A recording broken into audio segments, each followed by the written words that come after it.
भाई मैं इसमें से मेरे पे लानत, अल्लाह ने झूठे पे लानत डाली है। अगर मैं ये जो बातें कर रहा हूँ इसमें कोई बात भी झूठी है ना अगर, तो मेरे पे लानत।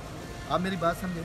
लेकिन मैंने बताया, देखे कौम जानती है सबको, तीनों को जानती है, ठीक है। अगर नहीं जानती कौम तो मानी साहब को नहीं जानती, और उनको हम टाइम देना चाहते हैं। वरना मानी साहब के लिए भी काफ़ी सवालात मेरे पास भी हैं, क्योंकि जब मुझे, आपको याद होगा, भंडारी कमीशन में मुझे, आपको पता, जज बनाया गया था, समझ गया। तो सवालात तो सबके लिए होने भी चाहिए और सवालात, लेकिन हम क्योंकि इमरान खान साहब ने मानी साहब को लगाया है, हम उसको पूरा सपोर्ट करेंगे, पूरा उसको अपना टाइम देंगे ताकि वो फैसले करें।